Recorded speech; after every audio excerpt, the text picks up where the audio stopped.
entrar pela porta estreita.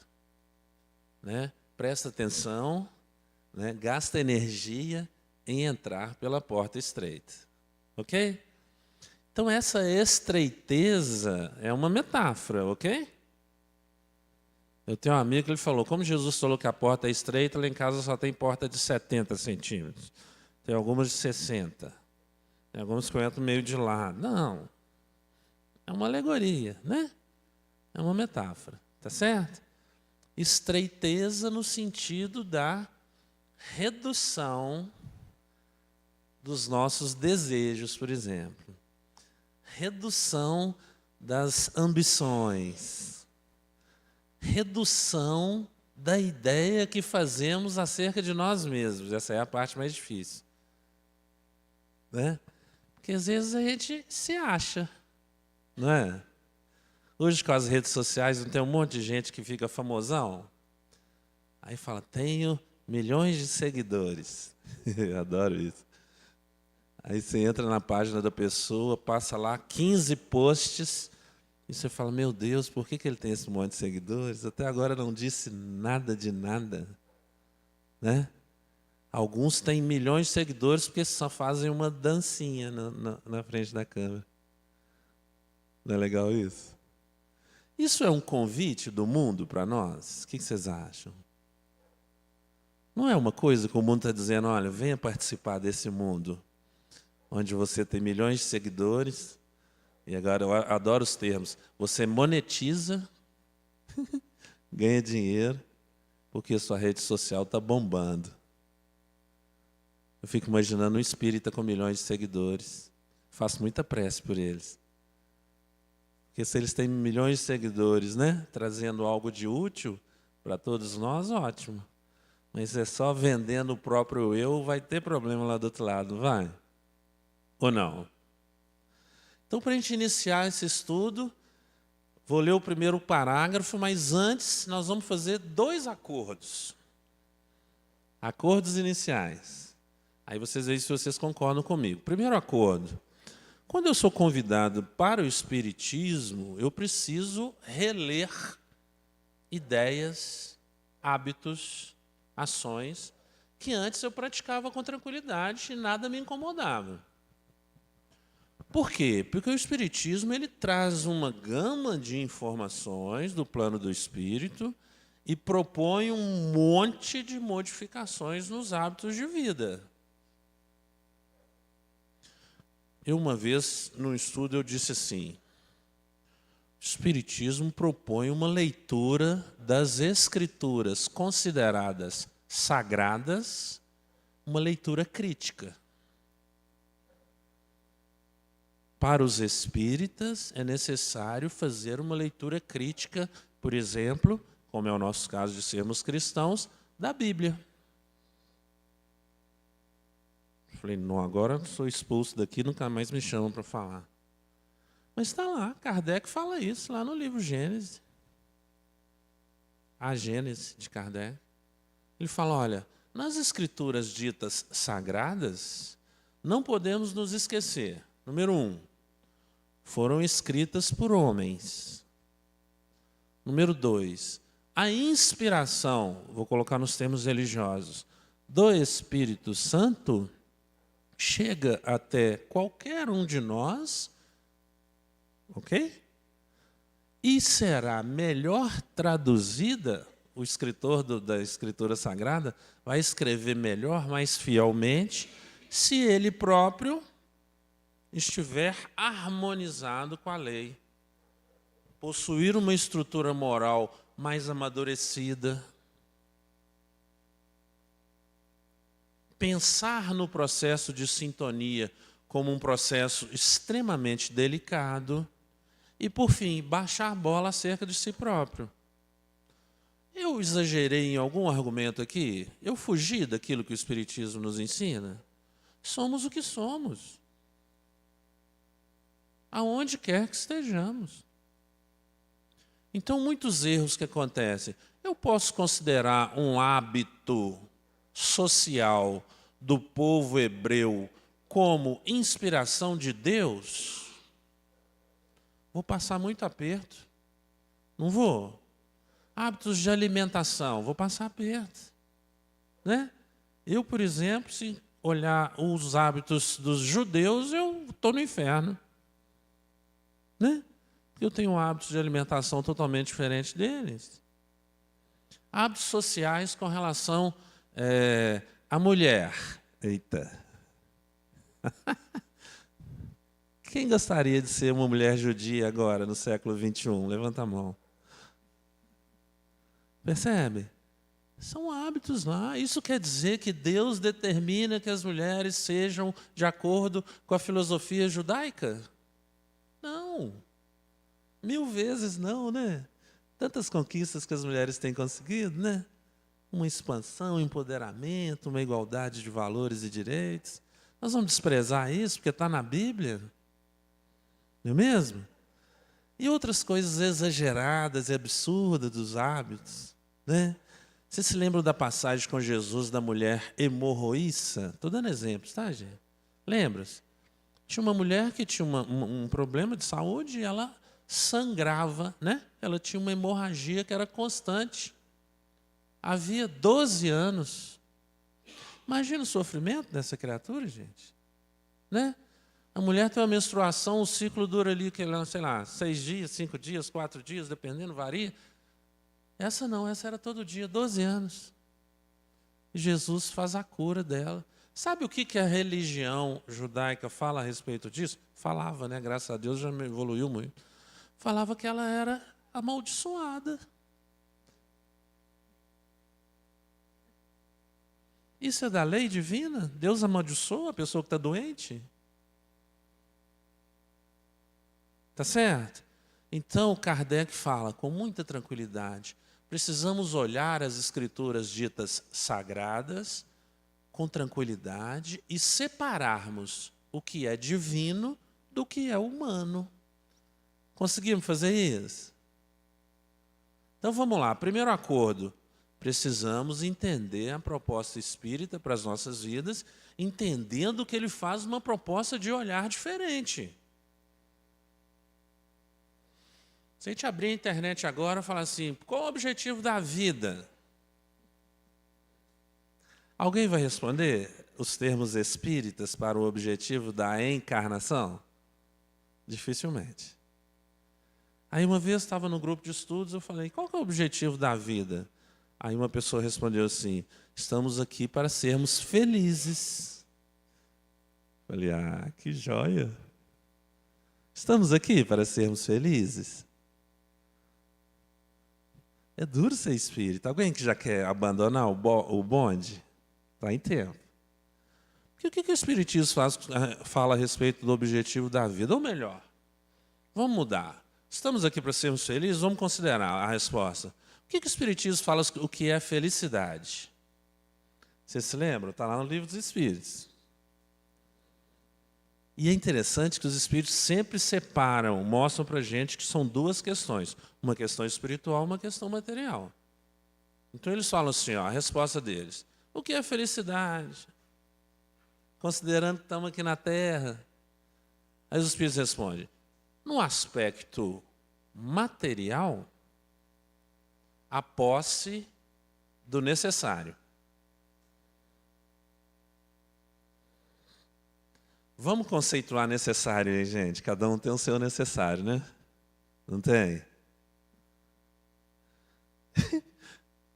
Cada um não tem um Deus para o necessário material? Me conta aí. Agora vamos fazer confissões entre amigos. O que vocês têm coragem de pedir para Deus na prece com relação ao material? Tem coragem de pedir o necessário ou pedir umas coisinhas a mais? Pouca coisa. Né? Eu já tive convicção, muitos anos da minha vida, viu, Stanley, que eu merecia uma Ferrari. Porque eu trabalhava pra caramba. Trabalhava em turno, mestre. De noite, pegava serviço 6 horas, largava no dia 6 horas da manhã. Falei, Deus tinha que me dar uma Ferrari. Imagina eu chegando para trabalhar às 6 horas da tarde, da noite, né, de Ferrari. De manhã cansado, né, com sono, entro dentro de uma Ferrari. Olha que legal. Na minha cabeça, naquela época, era a posse, já era espírita, a posse do necessário. Não varia? Agora, quando a gente escolhe o supérfluo como necessário, a nossa consciência vai acusar? Sim ou não? Vou dar uma má notícia. Terceiro milênio da lei divina, período de transição planetária, final de ciclo, podem apostar, a consciência vai apontar. Nossos filhos já estão amadurecidos. Já podemos vivenciar a revelação espírita todos os dias, em todos os momentos, em qualquer lugar. Então a consciência vai apontar. Mas digamos que isso não ocorra, porque eu sou, por exemplo, um hedonista. Eu gosto dessa palavra, né? O hedonismo é a busca pelo prazer como finalidade de vida. Eu sou esse. Aí quando eu penso numa melhoria constante do meu nível material, eu conquisto uma coisa, eu estou buscando a próxima coisa, eu talvez não consiga perceber a minha consciência dizendo, olha, está gastando energia com coisas que não vão te devolver felicidade. Entenderam esses exemplos que eu estou dando, gente? E cada um com seu cada um, né? Não é? Mas o Espiritismo nos convida a um novo patamar. Então eu falo, eu estou aqui para ser feliz? Não, não está não. Nós estamos aqui para, primeiro, melhorarmos a nossa condição moral pelas experiências do convívio social e resgatar erros já cometidos em outras encarnações, visando harmonizarmos com a lei divina. Se a gente imaginar, em linhas gerais, é só alegria? Não. Não é. Primeiro acordo fechou? Sempre que a gente faz esse acordo, às vezes o salão esvazia, sabe? Um monte de gente vai embora e fala, não, espiritismo não é para mim, não quero isso não. Eu quero poder rezar, Deus, me dê um salário melhor mês que vem. Mas eu não quero estudar, não. Eu não quero ter uma profissão, não. Eu quero só um salário melhor. Aí a pessoa fala assim, estou doente. Comi demais, estou agora com uma gastrite.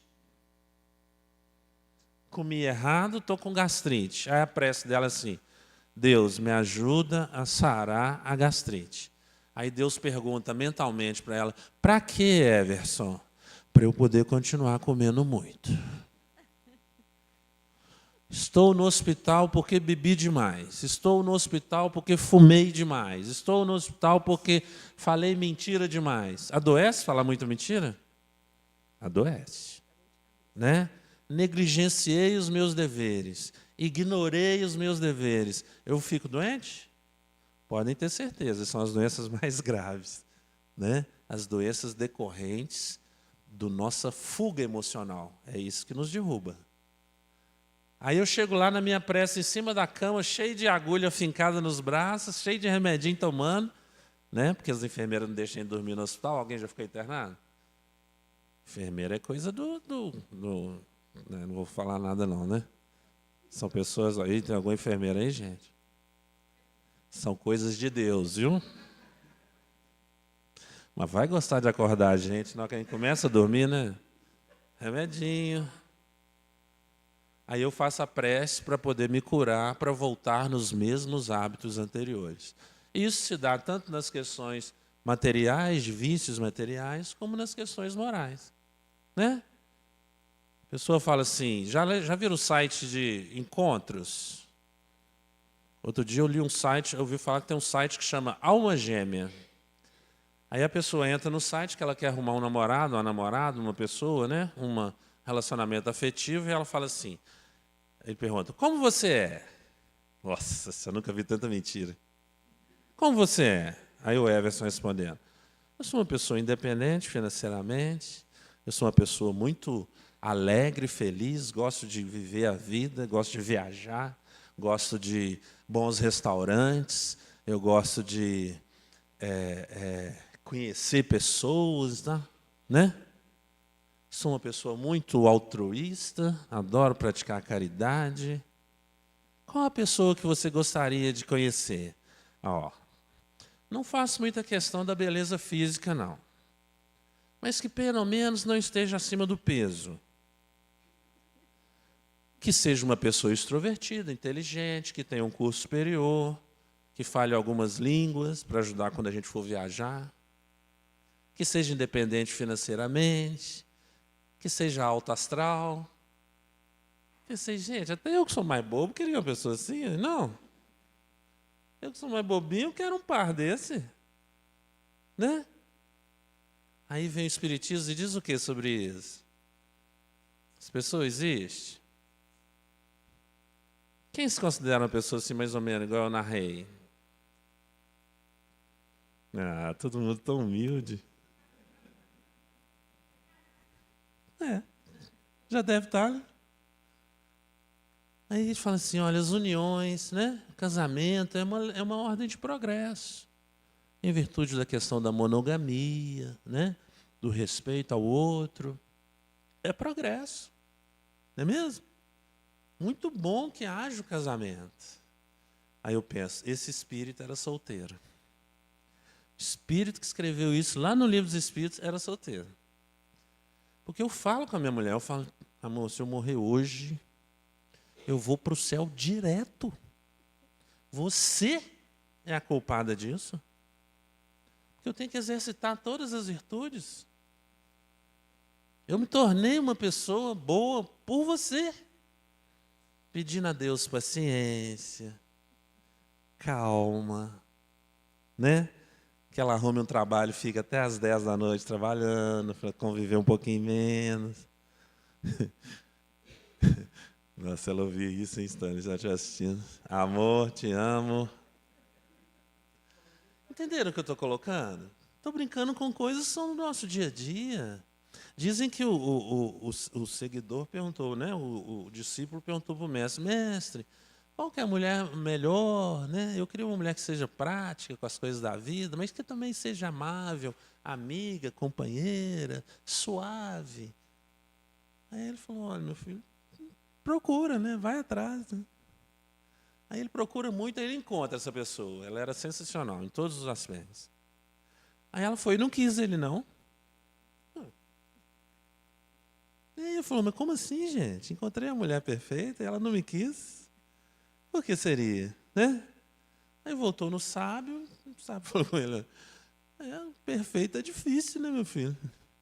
Quando a gente quer algo perfeito, a gente tem que oferecer alguma coisa, né? Perfeita também. Que aí bate. Dá match. Adoro modernidade. Ok, gente? Então o acordo é esse. O Espiritismo nos pede para olharmos para nós com outros olhos. Segundo acordo.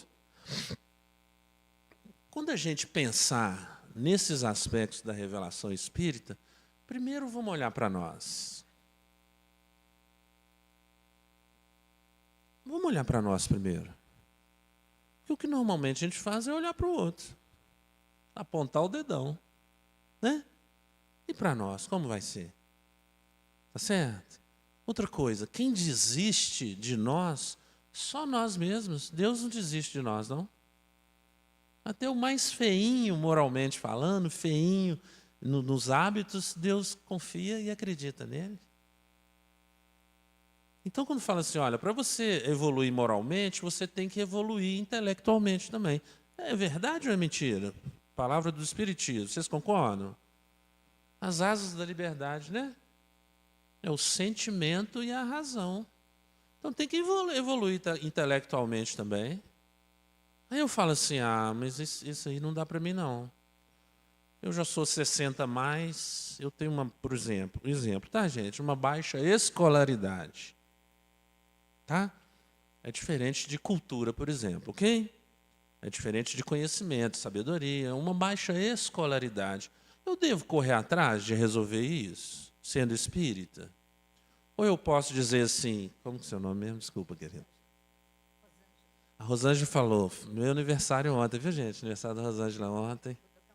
Né? Completou 60 anos. 73 anos. Né? Aí a Rosângela falou, não, mas com 73 anos eu vou pensar em estudar? Mas eu sou espírita. O que o Espiritismo fala em ter 73 anos?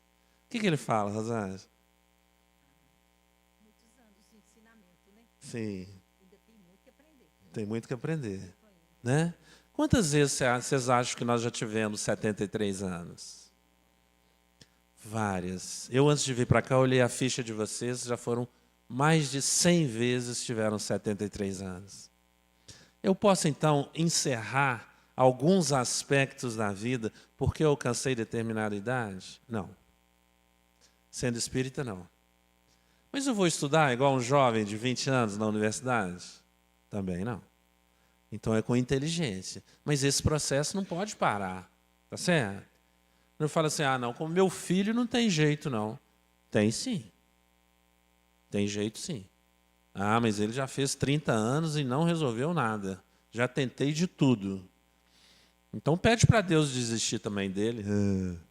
Ninguém pede, né? Deus, eu desisti do meu filho, o senhor pode desistir também? Obrigado. Tem isso? Não. Deus estará renovando as oportunidades e nos pede que façamos o mesmo, mas com inteligência. Lá no livro Consolador, quando pergunta para Emmanuel a respeito disso, ele fala, fizemos tudo, tentamos de tudo, é hora de aguardar. Espera ativa. Esperar ativamente. Como que faz isso? Ou espera ou é ativo, né? Dá a impressão isso, né? Ele fala, renova os convites, sempre. Renove os convites. Mas espera emocionalmente. Não é bacana isso? Sim ou não? Não é bacana pensar nisso? Eu vou esperar que aquela criatura muito amada possa despertar, tá certo? Mas nunca vou desistir de convidá-la ao despertamento. Ok? Entenderam os acordos? Então vamos lá. O relógio está com pilha nova, está passando rápido. Não te aconselhes, palavras de Emmanuel, baseado no versículo. Porfiai para entrar pela porta estreita. Lucas 13, 24. Aí ele fala, Espírito Emmanuel, não te aconselhes, não pegue conselhos com a facilidade humana para a solução dos problemas que te inquietam a alma. Realização pede trabalho. Vitória exige luta. Primeiro parágrafo. Ficou claro? Muito tranquilo, não é um texto. Não é isso? Então ele fala, não vamos nos aconselhar na busca de facilidades humanas. Facilidades que o mundo nos convida toda hora, para realizar exige trabalho. Né?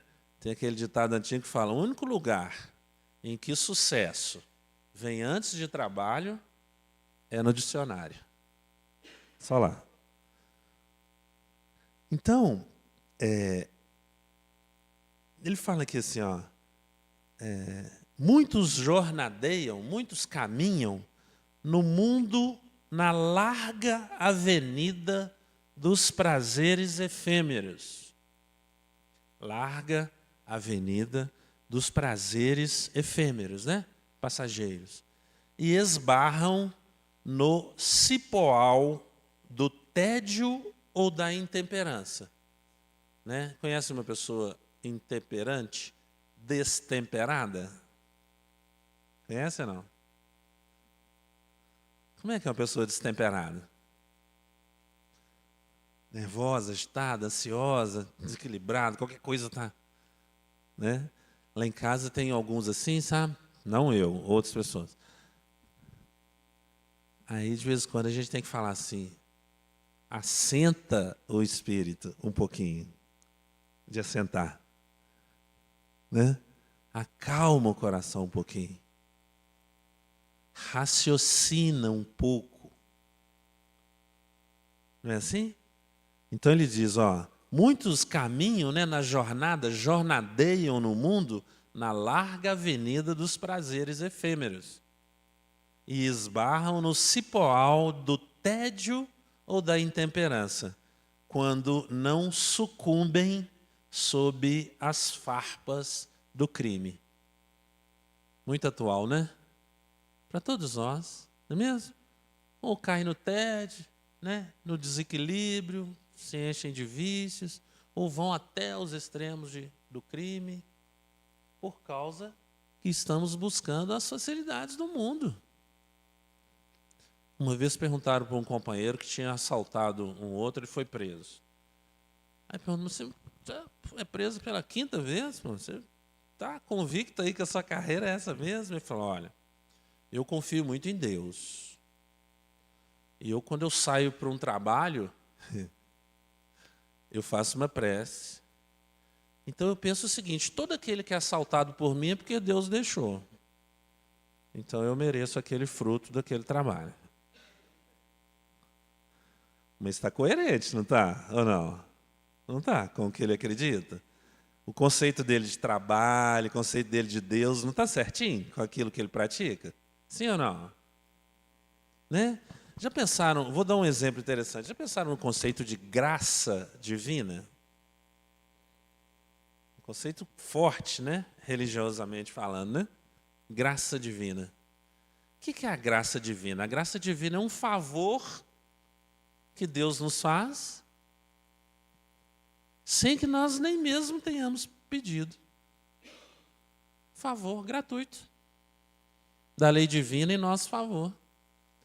E quando as pessoas equivocadamente interpretam essa ideia de graça, Deus me deu essa graça, eles expandem dizendo que Deus me escolheu para dar essa graça.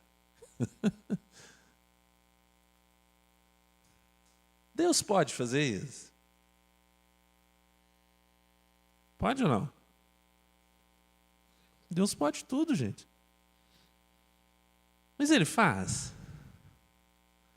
Se eu sou filho de Deus, hein, mestre? Eu chego e faço a prece assim, Deus me dê isso, isso aí, porque está escrito, pedi e obtereis. Eu entendi a fala de Jesus? Entendi? Não. Porque às vezes os meus desejos são o quê? O expressar do meu egoísmo, né? Das minhas paixões, daquilo que eu gasto uma energia demais querendo, eu peço para Deus. O companheiro que furta, que rouba, ele não pediu, no exemplo que eu dei?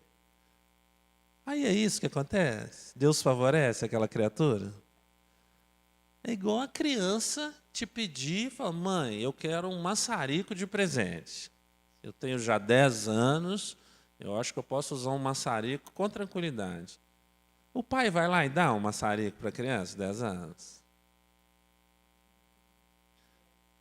Espera que ele complete 15, né? Claro que não. Então, quando a gente trata Deus como uma criança, porque não é um raciocínio infantil, mas a gente entrar num ambiente religioso, algum líder religioso vai falar com a gente assim, é isso mesmo, está na Bíblia, está escrito. Sim ou não? Aí o Espiritismo nos convida a um raciocínio mais amadurecido. Não é? Aí Emmanuel, só para a gente entender, fala assim, pede um entendimento. Em vez de ficar pedindo coisas, porque Deus está te acompanhando na sua vida, pede um entendimento das situações. Tranquilo, gente? O que vocês acham? Eu estou numa falação e vocês estão numa calação. Ninguém falou nada ainda. Vamos indo? Tem uma amiga que ela trabalha lá na APAC. Alguém conhece a APAC? É um sistema que recebe os presidiários, né? As pessoas em situação de privação de liberdade, mas é um sistema mais moderno, um sistema que projeta muito em cima do trabalho, da responsabilidade do próprio preso com relação às coisas que ele pode desempenhar nas APACs, né? Aí ela fala que sempre que está falando sobre o espiritismo lá, vem as questões da religião, né? Porque a gente tem muito essa tendência de encarar o espiritismo como religião, não tem? Tem ou não? Centro Espírita é a igreja dos espíritas? Tem que ter muita tranquilidade nisso, né? Não é a igreja dos espíritas, né? É a reunião, uma igreja, se for no sentido da eclésia, né? grupo que pensa igual e trabalha junto, aí sim. Mas igreja, no sentido de templo religioso, nenhum centro espírita deve ser. Alguns se transformam assim, é terrível, mas devemos evitar isso aí. Mas no argumento tem esses aspectos, né? De como Deus nos vê, de como Deus age em relação a nós e nós em relação a Deus. Aí quando vem o Espiritismo, ele fala assim, por que a gente está estudando a história dos hebreus constante no Evangelho de Jesus? Jesus nasce em meio aos hebreus, etc.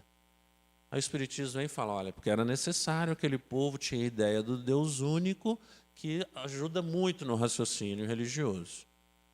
E Jesus vai para lá, mas nós agora, que chegamos no momento espírita, temos que entender que aspectos de personagens, situações, lugares, como as coisas acontecem, narradas no Evangelho, são símbolos dos nossos aspectos psicológicos, das nossas verdades espirituais, dos aspectos da nossa psique, raciocínio, sentimento, que nos dominam, que nos governam. Esses são os símbolos daquela história hebraica que a gente estuda quando está lendo o Evangelho. Ficou claro isso? Emmanuel fala assim, sempre que ouvirmos dizer dos israelitas, devemos pensar que estamos falando, simbolicamente, da humanidade terrestre. Entenderam? Ficou claro? Então eu posso às vezes agir como um fariseu, eu ajo como um publicano, né? Eu ajo como com deficiência física, um cego, né? Uma mulher adúltera. São aspectos nossos, do nosso psique, né? Da nossa realidade interna, verdade espiritual, que se manifesta em determinados momentos da vida. Ficou claro, gente? Ficou? Então vamos embora. Nada a declarar? Muitos preferem a estrada agradável dos caprichos pessoais atendidos e caem desavisados nos fojos de tenebrosos enganos, quando não se despenham nos precipícios de tardio arrependimento. Então passa na vida querendo atender os caprichos pessoais, né? E às vezes fica tarde até para arrepender, não é mesmo? E eu me lembro que essa mesma amiga que trabalha na La Sapac, ela fala assim, vocês acreditam no perdão de Deus para as nossas faltas, desde que Ele seja sincero? Aí pergunto para vocês, o que vocês acham? Deus nos perdoa se a gente for... Eu me arrependo, sinceramente. Deus perdoa? São questões religiosas interessantes, né? Teológicas interessantes. Porque se for olhar a Bíblia, o que a Bíblia fala? Isso. No caso de perdoar de nossa parte. E no caso de passar a régua dos pecados com relação a Deus. Não é? Se arrependeu, peça perdão, Deus te perdoa. Não é assim? Alguma dúvida? E é assim na explicação espírita? Não. Ah, não, gente, por que a gente é espírita então, né? Fica tudo mais difícil. Primeiro que o perdão de Deus tem que ser entendido de uma forma bem amadurecida.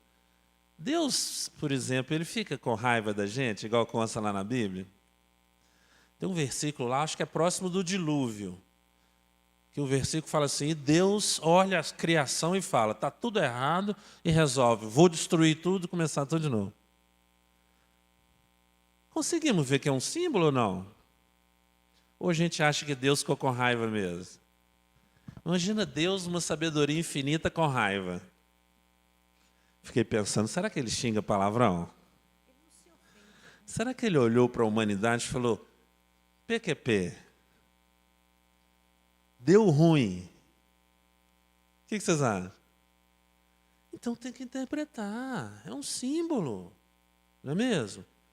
A ira divina é nós na contramão da lei divina, e a lei que vige sobre nós é lei de ação e reação, causa e efeito. Isso é que é a ira divina. Não é? Eu me lembro uma vez um motociclista dando entrevista, lá de São Paulo. Ele está lá na clínica de reabilitação, aí estava naquele coisinha andando, com dificuldade. Aí a repórter entrevista ele e fala, como é que foi? Ele falou, eu já vinha no corredor a 200 mil por hora, estava atrasado e tal, aí fiz uma conversão lá, o carro me pegou no meio e quebrei todo. Aí eu falo com ela, você acha que esse estado que você está hoje, isso é responsabilidade sua? Ela falou, perfeitamente. Entendo perfeitamente que eu fazia um uso inadequado da motocicleta. Olha que legal, cresceu. Agora, isso que eu estou narrando é a regra ou é a exceção? Não é exceção? Eu tenho um amigo meu, que ele parece até que ele tem vitiligo, de tanto que ele já ralou, ele todo marcado, ele é de várias cores, de tanto que ele já caiu e esparramou. Eu falo com ele, fulano, mas por que você cai tanto assim? Se você não sabe pilotar, arruma outro modo de se locomover, né? Você é ruim de roda demais. Eu falo, não, eu ando a 1000. E aí, não tem medo de morrer, nada, te preocupa, né? Eu falo, morrer não, mas ficar paralítico eu tenho. Eu falei, e aí, vai mudar? Vai, mudo não. E eu piloto melhor quando eu tomo uma. Aí o que eu faço? Eu sou amigo dele. Prece. Né? Já caiu 1000 vezes, machucou de todo jeito, quebrou tudo já. E continua, né? Não é uma escolha? Não é uma filosofia de vida? O que vocês acham? Sabe quando a pessoa conta que ela é ansiosa demais? Ou então que ela está muito, muito triste? E a gente sente que tem um certo prazer naquilo? Vocês já viram isso? Sabe, Stanley, quando a pessoa abre aquela cartelinha de remédios, tem 60 remédios para tomar por dia? Coloridos, segunda, terça, quarta, quinta, sexta. Aí a gente fala, nossa, mas, né? Está doente mesmo. Ela e esse aqui é para isso, esse é para isso, esse é para isso. Você sente que ela está se alimentando emocionalmente da condição de doente. Sem esforço da mudança, né? Sem querer a mudança. Uma vez eu trabalhando, visitei uma senhora, ela falou assim, eu choro toda hora. Minha vida é muito ruim. Olha os remédios. Aí mostrou uma prateleira assim, como é que fala? Um aparador cheio de vidro. Eu falei, mas por que você está falando isso? Né? Fiquei curioso, eu adoro porque eu conto assim para a gente aprender, não é para criticar, não. Ela falou, mas o choro faz parte da vida, essa tristeza. Jesus disse lá no Evangelho, opa, como assim? Ela falou, se eu morrer hoje, para mim é bom. Paulo de Tarso disse isso, disse mesmo, gente. Mas faltou um pedacinho do que o Paulo de Tarso falou, que ela resolveu ignorar. Porque Paulo de Tarso fala assim, viver para mim é luta. É choro, é enfrentar. Mas morrer para mim é ganho. Com Jesus, em Jesus. Faltou só esse pedacinho. Aí eu falei com ela, mas quando Paulo fala isso, ela fala que é morrer, viver com Jesus. Pois é, mas se eu morrer, eu vou para Jesus. Aí não quis, né, ficar discutindo, né, respeitei a visão dela. Falei, não, estar com Jesus é gostar de viver também. Tchau. Cada um de nós não tem algumas questões que a gente não quer mexer ainda? Não queríamos que Deus atendesse os nossos pedidos com relação a algumas coisas? E essas coisas que a vida está nos oferecendo podem ser resultado de pedidos nossos no plano do Espírito? A maioria? A gente às vezes não sabe pedir. Eu realmente não sei porque que eu sou espírita. Né? Olha, se eu ia pedir essas coisas que eu tenho enfrentado na vida, gente, só se eu fosse louco. Adoro aqueles memes. Aqueles memes do neném recém-nascido, com aquela carinha de joelho, né? O neném nasce feinho, né? Depois é que ele fica bonitinho, concorda? Aí eles pegam logo depois que o neném nasceu, com a carinha ruim assim, aí põe aquela frase assim: agora que eu nasci, descobri que eu nasci pobre de novo. Eu penso, esse sou eu. Eu pedi para nascer pobre? Não, foi erro da lei divina. Eu, com todas as minhas qualidades, eu pedi uma vida difícil, sofrida, que tem que trabalhar. Pensa bem.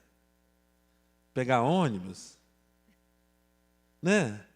Entra no ônibus cheio de manhã, não é mesmo? Eu ia pedir isso, mas jamais.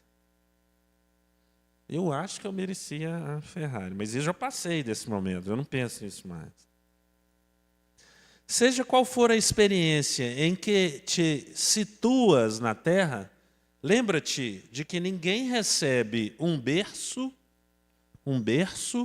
entre os homens, né, na humanidade, para acomodar-se com a inércia, né, parado, no desprezo deliberado, né, por vontade própria, desprezo às leis que regem a vida. Quando eu abro o livro dos Espíritos, não tem lá das leis morais, não tem na lei do trabalho. Então, o trabalho é lei da vida. Nós somos projetados para trabalhar. Uma preguicinha, fala sério. Não é bom curtir uma preguicinha? Quem gosta aí de pôr o relógio meia hora mais cedo, aí você fala, ainda tem mais meia hora para virar para lá, né? A gente vai se enganando, né, com as coisas. Mas não é bom uma preguicinha? Mas a lei é de preguiça? Não, a lei é de trabalho. Tem uma frase atribuída ao espírito José Grosso, né, que atua em vários centros espíritas aqui em Belo Horizonte, que ele fala assim: descansar não é conquistar. Não viemos para descansar. Nós estamos meio atrasados no relógio. Porque já um novo ciclo vai se iniciar, da regeneração, do bem dominando sobre o mal. Estamos preparados para ele? Estamos aptos para viver no mundo de regeneração? Como é que você está, Stanley? A cadernetinha está anotando tudo lá? Débito e crédito está no azul ou está no vermelho? Mas é importante a gente pensar isso. A vida vai nos devolver aquilo que é nosso. Percebe? Se a pessoa exagera, se desequilibra, vive na ansiedade, na tristeza, na raiva, achando que todo mundo é ruim, não tem isso? Uma doença que chama, a pessoa que não gosta do social. Eu tenho uma sobrinha, não posso contar, não, está gravando. Eu amo ela, mas ela fala assim: se eu puder evitar um ser humano, eu evito. Aí já tem 6 gatos na casa dela. 6. Pergunta se a casa dá conta de 6 gatos. Não. E fala mesmo. Nossa, eu evito um pouco o ser humano. Muito difícil. Nós viemos aqui para evitar o ser humano. Limpar-se espiritualmente consiste em nos segregarmos numa montanha, entrarmos para dentro de uma casa religiosa e ficar rezando lá. Já fizemos isso? Vou contar para vocês. Eu olhei a ficha de vocês quando eu vim, né? Porque eu já falei. Todos nós buscamos já, a título de limpeza moral, ascetismo religioso, nos enfurnarmos dentro de um templo religioso e ficarmos lá, rezando. Qual que é a melhor prece, a melhor oração segundo o Espiritismo? Trabalho. É lá fora que é a prece. Trabalho muito, tenho empatia, gosto de gente, vivo predominantemente em função de auxiliar, eu estou em prece o tempo todo. Ok? Põe o joelhinho no chão. Às vezes põe até um milhozinho, né, Rosângela? Para doer o joelho, né? Faça uma penitência. Quem tem um chicotinho aí de imolarmos? Dá uma chicotada. Alguém tem? Ninguém conta, né? Aposto que tem. Chicotinho. Sacrifício. Deus quer isso? Deus, quando a gente começa com essas bobagens, Ele fala assim, vou esperar para ver se acorda e vai trabalhar. Aí nos convida todo dia, inclusive na oportunidade do sono. O sono é importante para termos notícia de como que a gente está? Importantíssimo. É a hora que os espíritos vêm e falam, você está só aí nessa bobeira, já rezou 165 Pai Nosso, mas não saiu do lugar para cortar ali aquele mato que está tomando conta da sua porta. Né? Quando alguém vem, né, o menino da dengue passa, você esconde, né? Olha na câmera e fala, não estou aqui não tem ninguém em casa. Vou ter que caminhar até lá para abrir o portão. Ele vai dar uma rodadinha ali na área e vai ver que tem um monte de pratinho cheio d'água. Povo chato das zoonoses. Estou dando exemplos bobinhos para a gente pensar nas coisas sérias da vida. Né? Às vezes a gente está lá, igual o paralítico do exemplo do Evangelho de Jesus. Né? Está lá, deitado. Interessante que a gente se levante. Né? Não estejamos emocionalmente, psicologicamente paralisados. Paraplégicos. Entenderam esse símbolo? Né? O menino estava lá estirado, Jesus, pega a tua cama e vai trabalhar. É para nós. Pega a realidade da sua reencarnação e haja. Aí eu tenho dúvida aqui que eu tenho que fazer. Faz uma prece que você não vai ter dúvida mais. Faz uma prece sincera, meu Deus, onde que eu tenho que atuar aqui? Onde que eu tenho que atacar? Daí a pouquinho, até a novela vai te dar a resposta. Mas aí tem que ter ouvidos de ouvir, né? Ouvidos de ouvir é ouvidos de querer essa mudança, de querer essa alteração. Nosso dever é a nossa escola. Acho que essa lição, só essa frase, pronto, já, né? Por isso mesmo, a senda estreita a que se refere Jesus é a fidelidade que nos cabe manter limpa e constante no culto às obrigações assumidas diante do bem eterno. Ficou claro esse parágrafo? Dever é a nossa escola. Emmanuel fala assim, o tédio é filho da incompreensão dos nossos deveres. Por isso que a pessoa fica achando a vida sem sentido, porque a obrigação está lá, mas ela não quer assumir. Fica entediada, fica sem motivação, fica deprimida. Agora, agarra lá em tudo. Inclusive nos cunhados e sogras. É um pouco mais difícil, mas a gente tem que batalhar, né? Vencer, amar.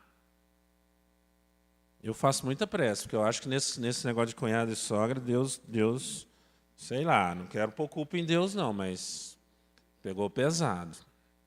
Brincadeira. Para sustentar lá a fidelidade em relação aos nossos deveres, né, é imprescindível sacrificar. Olha onde que é o sacrifício. No santuário do coração, tudo aquilo que constitua bagagem de sombra no campo de nossas aspirações e desejos. Aí é com cada um. Né? É olhar e falar, nossa, estou sofrendo por causa disso, tem 20 anos, não preciso sofrer mais. Aquela mágoa por aquela ofensa que já aconteceu lá quando eu era menino, já não preciso mais pensar nisso, posso seguir em frente. Tá certo? Então, para honrar essa coisa de dever cumprido, é necessário que a gente investigue a intimidade. O que nos tira do sério, o que nos tira o sono, o que nos irrita imediatamente, qual a crítica que eu até perdi a amizade por causa disso. Às vezes é a crítica mais certa, né? Falou exatamente aquilo que a gente é. Aí a gente briga. Conhecem pessoas reativas? Enquanto você está falando eu te amo, ela está ali. Aí você falou, Everson, você podia, por favor, né, dar 2 passos aqui? Olha como é que está isso aí. Pela sua inércia. Pronto, a pessoa já perdeu todas as qualidades que ela tinha. Adaptarmos-nos à disciplina do próprio espírito na garantia da felicidade geral é estabelecer em nós próprios o caminho para o céu que almejamos. Nunca nos esquecemos, a vida é para ganhar o céu. Em que sentido? Nós somos espíritos. O ambiente material é a escola. Ninguém vive na escola para sempre. Passa pela escola e segue adiante, ok? Outras escolas virão, tanto no plano da matéria quanto no plano do espírito. Esse é o convite espírita para nós. Vou correr aqui porque o tempo está acabando. Não te detenhas no círculo das vantagens que se apagam em fulguração passageira, de vez que a ociosidade compra, em desfavor de si mesma, as chagas da penúria e as trevas da ignorância. Não busca vantagens, não. Lembra daquela passagem que eu acho interessante do livro Nosso Lar? Não sei se vocês se lembram disso. O espírito Ricardo, que era o marido da dona Laura, mãe de Lísias, lembram-se disso? Ele já tinha reencarnado, eles iam constituir nova família de novo. Não sei se você se recorda dessa parte. Aí eles fazem uma reunião no plano espiritual, chamam ele e para trocar ideia, porque a dona Laura já estava próxima a reencarnar. E ele era uma criança no plano da matéria, vai até o plano espiritual, se apresenta lá como adulto, sendo criança aqui na Terra, e aí ele conversa com eles cantam, a família canta para ele, é uma coisa emocionante até. Aí na hora que ele vai embora, aí o orientador daquela reunião fala: Ricardo, faz uma prece, por favor. Terminando o encontro. Aí ele na prece ele fala assim: Senhor, não permita que eu tenha nenhuma facilidade. Me identifiquei muito com o Ricardo, eu sou quase igual a ele. Eu peço isso para Deus, me dá facilidade não, dá trabalho, dificuldade, desafio. Mentira. Mas pensa bem o nível do espírito. Ele entende que a passagem pela terra é de aprendizado, de crescimento. Não tem que ser fácil não, quando é fácil o que a gente faz? Acomoda, para, né? Eu lembro que uma vez lá na fraternidade saiu uma orientação psicografada para um rapaz que estava com muita dor na coluna, estava com a coluna muito prejudicada, aí os espíritos falaram assim: fazer campanha do quilo. Eu falei: erraram. Aí pegamos aqui, falamos: está errado, o moço está queixando aqui, está com a coluna terrível. Levamos lá, reperguntar ao espírito. Aí o espírito falou: não, as dores dele foram por causa da ociosidade, ele precisa se movimentar. Ai, que vergonha, como é que fala isso para a pessoa? Entreguei lá a mensagem, falei: tchau. Falei nada. A pessoa falando: a sua coluna dói porque você não faz nada, seu preguiçoso. Fechando, gente. Porfia, insiste, caminha na renúncia que eleva e edifica, enobrece e ilumina. Renúncia. Quem já leu o livro Renúncia? Não precisa chegar tanto não, tá, gente? Que a renúncia de Alcione, eu acho que a gente não dá conta, não. Já damos conta? A gente esforçar dá, né? Aí Emmanuel fala assim, o título do texto chama Renúncia. Ele fala assim: se os teus familiares não são aqueles ideais como você sonhou, renuncia a tê-los melhores e una-se ainda mais a eles. Chatice ser espírita, fala sério. Essa família minha não ajuda em nada, terrível. Renuncia a tê-los melhores e se une ainda mais a eles. É o trabalho a ser feito nessa encarnação. Não desdenhes a aprovação e o trabalho, a abnegação e o suor. Ele falou aqui, ó, busque a felicidade. Falou: não despreze a aprovação e o trabalho, a abnegação e o suor. O que é isso? Aprovação, trabalho, abnegação, suor. Não é o que nos eleva, o que nos amadurece? Não são os desafios que são nossos que a vida nos devolve? Lembra quando o Chico Xavier falava assim: a minha irmã angina, o meu irmão glaucoma? Eu falava: Chico, é muita dor. Né? A angina parece que é uma doença que mais dói, né, em termos de coração, e o glaucoma nem se fala, né? Pressão do olho alta, aquele trem doloroso. Porque ele entendia que naquela experiência era necessário enfrentar com serenidade. Fechando. E em todas as circunstâncias, recorda sempre que a porta larga é a paixão desregrada do eu. é o egocentrismo. E a porta estreita é sempre o amor intraduzível, a gente às vezes não entende, né? E incomensurável, imenso de Deus. Ok, gente? Eita. Cadê o relógio daqui? É, tudo pilha nova. Vou interromper porque eu já até passei do tempo. Finalizando muito rapidamente. Eu estou lendo um livro que fala sobre o Zaqueu, aquele que subiu na árvore para ver Jesus, lembra? Eles dizem que ele é renomeado como Matias nesse livro, Revelação.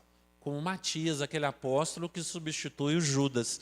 Eu achei até interessante que eu encontrei com alguém aqui e falou, sempre que eu olho para você... Ah, foi com você. Eu lembro você falando, você segue o Judas, né? Você é defensora do Judas e tal. E eu tinha essa história para contar. Ele é o Matias, o apóstolo que vem substituir o Judas. E quando ele sobe na árvore, Jesus fala, desce que eu vou me alimentar na sua casa. Ele fala, ai, como assim? Estou subindo aqui, nem conheço o cara direito. Ah, meu Deus, como é que vai ser? Mas magnetizado pelo poder de Jesus. É tão bonito esse livro. Chama O Sicômoro de Cada Um. Sicômoro é a árvore onde ele subiu. Aí ele vai lá e Jesus fala com ele, olha, hoje chegou a salvação aqui. Sigamos. Depois disso, gente, imagina a história de Paulo de Tarso, foi a história de Zaqueu, que depois vira Matias e que mais recentemente encarna aqui no Brasil como quem? Bezerra de Menezes. Esse aprendeu foi no chicote. Aí ele era publicano, ele era rico. Quando ele começa a seguir Jesus, o dinheiro vai acabando. Por quê? Ele não acredita em mais nada do que ele fazia. E o dinheiro vai acabando, o que a família dele faz? Vai começar a dar o nosso dinheiro para os pobres? Vai fora, ninguém te quer aqui não. Olha que dor. Ele falou, tive que sair de casa, a família que eu mais amava não me quer junto mais, porque eu escolhi o Cristo. Traduzindo para nós, estamos hoje em cima das nossas árvores, daquilo que a gente considera mais importante. Que lutemos para que aquilo que consideramos mais importante seja também valores do nosso querido Mestre Jesus. Obrigadinho, gente, pela essa nova oportunidade. Paz e alegria. Nós agradecemos esse nosso companheiro tão querido, né? Que retorna à nossa casa. Obrigada, viu? Que o seu retorno no seu lar seja protegido por Jesus, os bons espíritos, tá bom? É muito bom tê-lo conosco novamente. Ele ficou só um tempinho fora, mas a gente buscou de novo, né, Messi? É muito bom para a gente. Enquanto a gente não termina aqui com nossos amigos que estão online, eu gostaria de convidar aqueles que estão, né, aí em casa, que na semana que vem, no dia 10 de março, nós vamos comemorar o aniversário da nossa casa. A nossa casa está fazendo 47 anos. Então, nós vamos comemorar na próxima terça-feira. Todos estão convidados, aqueles que estão em casa, vocês aqui, todos aqui presentes, se você puder vir, vai ter um prazer, viu? Nós vamos ter aqui conosco aquele grupo de dança que esteve conosco no Encontro da Família e também a Companhia Laboro. Eles confirmaram a presença aqui para a semana que vem, tá? Para a gente fazer a nossa festa de comemoração do aniversário da nossa casa. Vai ser maravilhoso. Aí o coral vai estar, claro, tem que estar presente, o Gelu tem que estar. Oh, tem que estar, com certeza, né? Nós vamos fazer nossa prece, um encerramento para os nossos companheiros que estão longe de nós aqui, para a gente poder dar nossos recadinhos da noite. Agradecendo imensamente a Jesus por esse banquete que nós tivemos essa noite. Que todos nós vamos sair daqui sentindo felizes, sentindo assim que com mais responsabilidade diante daquilo que nós aprendemos essa noite. Estar aqui, reviver os ensinamentos do Cristo pelo palestrante, que ele desenvolve aquele assunto para que nós possamos assim ter a compreensão melhor dos ensinamentos de Jesus. Então, que ele esteja sempre conosco, dando-nos ânimo, principalmente a saúde, para que possamos estar sempre presente nessa casa, cumprindo as nossas tarefas, vindo aqui para a gente ouvir o nosso Evangelho. Isso é para nosso crescimento, para nossa evolução. E agradecemos imensamente a Jesus por essa oportunidade. Que Ele seja sempre conosco, hoje, agora e sempre. Que assim seja, graças a Deus.